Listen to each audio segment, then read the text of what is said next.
Oh, everybody's probably sick of hearing this, and to be honest, I'm sick of saying it. But is this game a must-win for Michael Beale?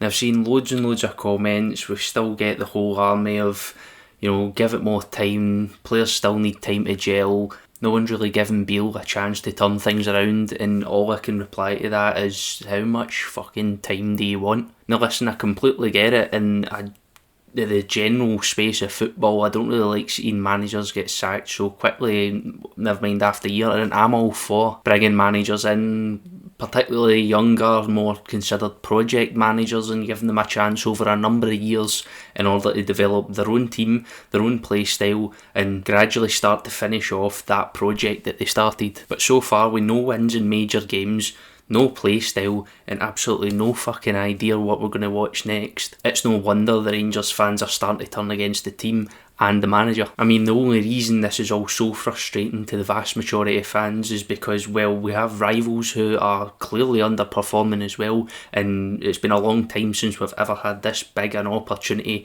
to go and absolutely romp the league. And with the performances we've seen so far this season, paired along with the recruitment, we don't really see that happening in the slightest. But anyway, regardless, up next we've probably got the biggest competition in this stage of the season so far. And the only reason I say it's the biggest is because, in my opinion, I firmly believe that the first piece of silverware every season has the power to kind of make or break the rest of the season.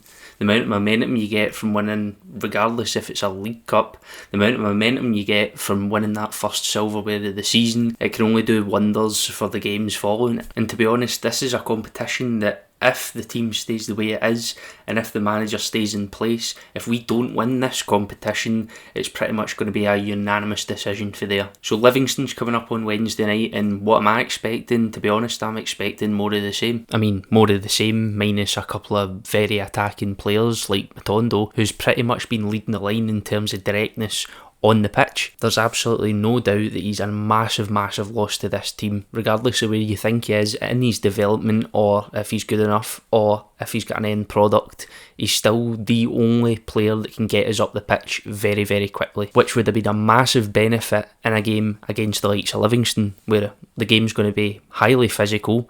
They're going to be set up well defensively, they're going to be solid, they're going to be organised. To be honest, at the start of the season we were struggling to really find an out ball, never mind now where we've no Cantwell, we've no Raskin to recycle the ball, and we've no Matondo to provide that pace up front. Now, for 1 second am I suggesting that there's a likelihood that we'll get beat? Absolutely not. I'm still expecting Rangers to win this game and probably win it comfortably, or at least that's what should be happening anyway. But again, understandably, I'm not really seeing that confidence from fellow fans, considering, well, there's still plenty of tickets available for the game. There was still tickets available against Betis, and there's no doubt going to still be tickets against Aberdeen as well.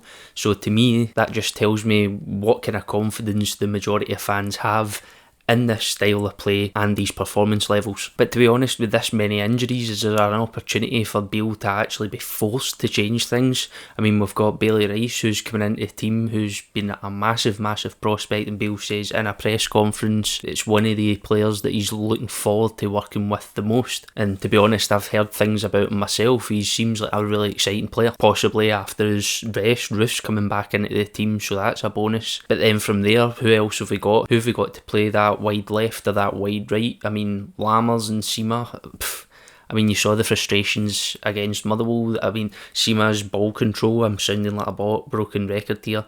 Sima's ball control has been atrocious so far this season, and Lammers hasn't really burst onto the scene the way we thought he would. And don't get me started on Dessers, to be honest. I've never seen a player in a Rangers jersey have such a unanimous decision among fans on the type of player he is and the performances that he's put in so far. You'll be shocked to know that I hate slagging off players, and it's funny because that's literally all that me and Kieran have done over the past 6, 7, 8 weeks. But to be honest, with every passing game it's getting progressively harder to watch. But when it comes to the Livingston game, I don't think MD really understands how big it will be if we don't progress through to the next round of this cup. So what do we actually need to do to get past Livingston? Well, one thing's for certain, we need to change the pace of the game. The pace of the game's been a major downfall for us over the course of the season so far.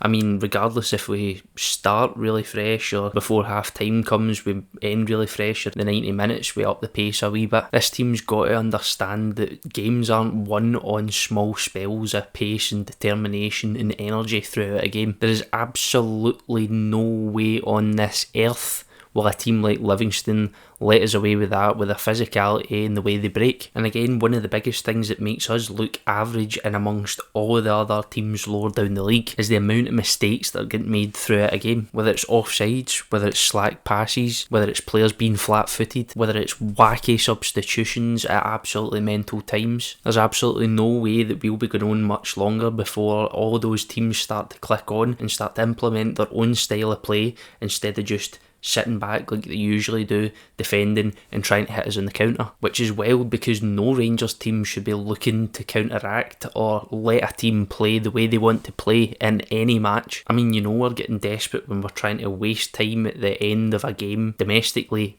at home to Motherwell. And if this is the way we want to play against Livingston as well, with those mistakes, with that time wasting, with those tactics, with those wacky substitutions, etc., then this game is going to be a continuation of a ticking time bomb. And that's why I believe that this game on Wednesday, along with every single game after that, is a must win for Michael Beale. So let me know in the comments what your thoughts are on the previous performances, what your thoughts are on what I've said in the video. Give me your starting 11 for Wednesday's match. Let me know who you want to see come in. We've got Bailey Rice there. We've got a couple of young players there that could potentially come in and change things up, change the energy levels up, break things up a bit. All our links to our socials are in the description below. Please remember to like and subscribe. We've appreciated the support so far. It's been class. It's just a shame that there's always been a kind of negative vibe around the videos, so hopefully that changes soon and we'll see you next time.